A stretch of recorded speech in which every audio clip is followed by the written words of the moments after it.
What's up guys, how y'all doing? Carry here, I bring you another World of Tanks video, and today I am showcasing gameplay in my M-103 pardon me, tier 10 American heavy tank, leading ultimately to the the E5. And this is a really decent tank. I have enjoyed my time in this tank. It does have its pros, it does have its cons.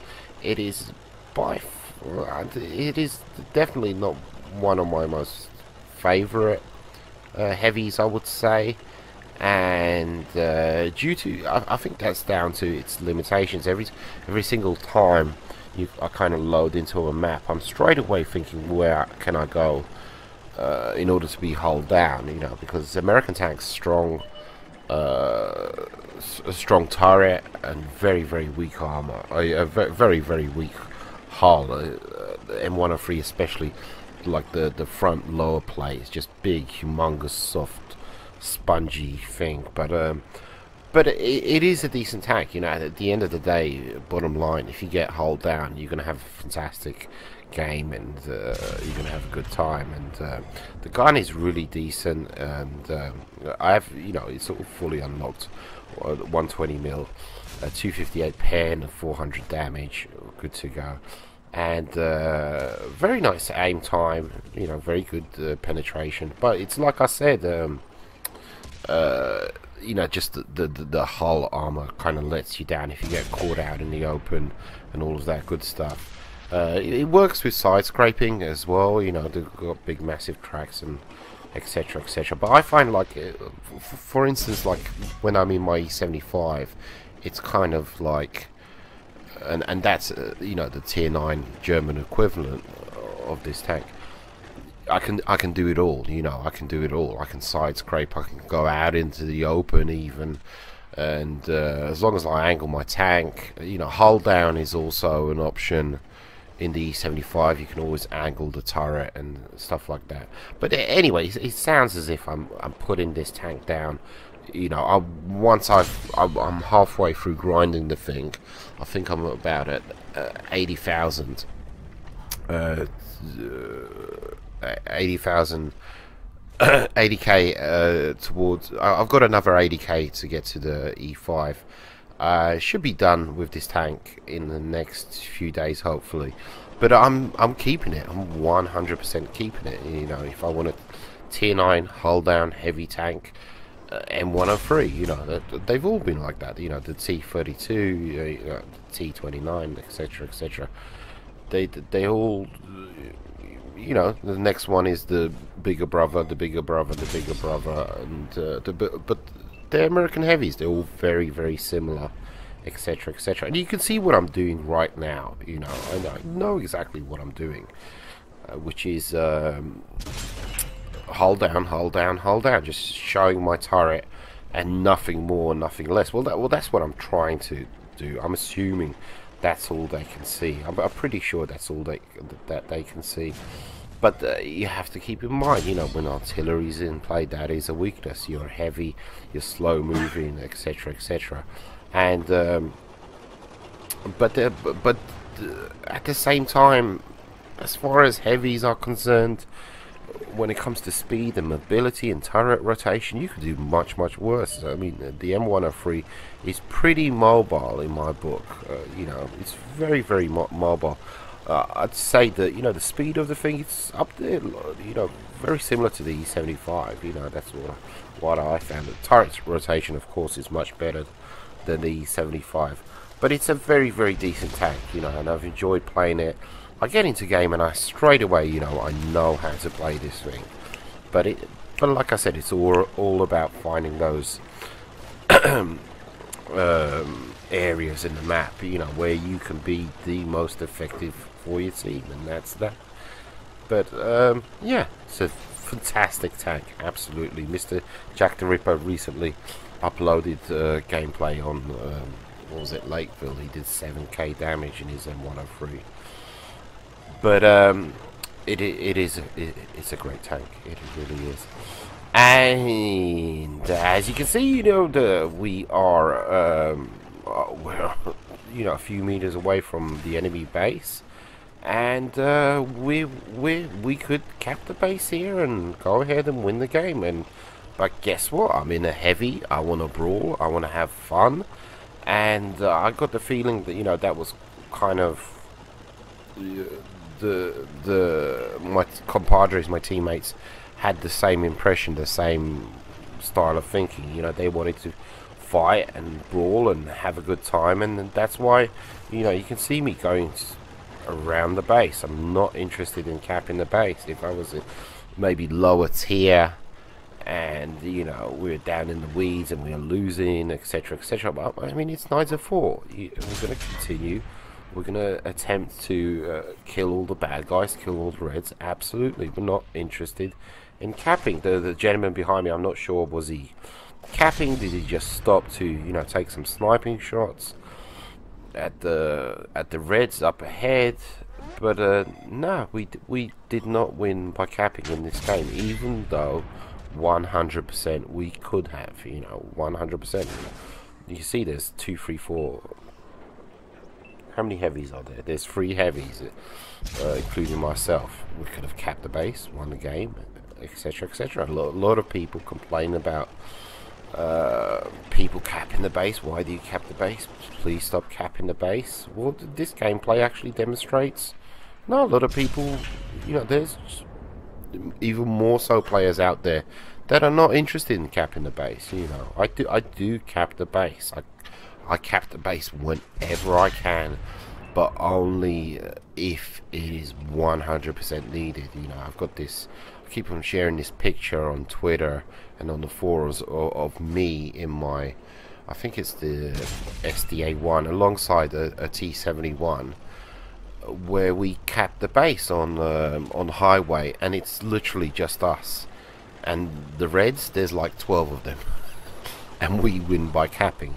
We not being selfish or mean or anything like that, or spiteful. It's for our team. We're doing it for our team.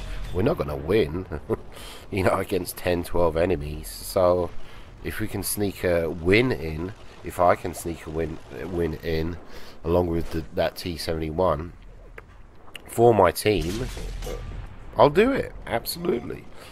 But like I said, this is a heavy, big, massive tank, the M-103. I've lost, 100 hit points. I want to brawl. I want to fight. I want to have fun. I want to blow up tanks. That's what I want to do. But, see, with this game, what I learned was, you gotta manage that loadout much better, because you can see I have 5 HE shells loaded, and that is way too many. I have no clue why I have 5. Hindsight is 20/20 and all of that. Hindsight is a wonderful thing, but 5 HE shells is just way too many. I mean, the max you're gonna get are these 3. On the opposing team, so 3 should be enough. Why I had 5 loaded, I haven't got a clue. Can I get this? Look at this. He just disappears, and I fire into the blind, and he must have just popped right behind a building, but I don't remember any buildings over there. I haven't got a clue what happened there. Minuscule amount of health. I've loaded up premiums because it's a Jagdpanzer E100, and I was anticipating facing him, and so I only had 2 of the standard shells left. I said, okay, this is going to go down to the wire. It's going to go down to the wire. I'm all for that. And as I'm trying to take out this E5, I'm fully aware that the Jagdpanzer, might have, a bead on me, have eyes on me. So I'm fully aware of that. I pull back to get the building between myself and the Jagdpanzer, and at the same time I'm trying to engage the E5, take out the E5, and I'm thinking he's baiting me to pull out so the Jagdpanzer can get a shot on me, but he foolishly pulls out way too far, and I see that Jagdpanzer, and I see his bar of health, that long bar of health, and I haven't got a clue Um, I have no clue. I, I just look at this game right now and I see how many of my compadres there are, and you'll see. But anyhow, like I said, I saw his big long red bar of health, and I'm thinking, how much does a Jagdpanzer E100 have health wise, and how much has he lost? He's lost hardly anything. And I'm looking at my shells and I'm thinking, there's no way I can take him out. And not only that, there's a second TD, there's a Waffenträger E100, and my compadres are dropping like flies, you know. And I'm looking at the dial menu to signal, you know, out of shells. I guess you can't signal out of shells till you literally are out of shells. I don't know, I was kind of in a panic, and I was having second thoughts on, yeah, maybe we should have capped the base. Maybe we should have capped the base. That's not gonna work. Absolutely, that's not gonna work. And the whole time I'm thinking, oh, and now we've lost another one. And what the hell happened there?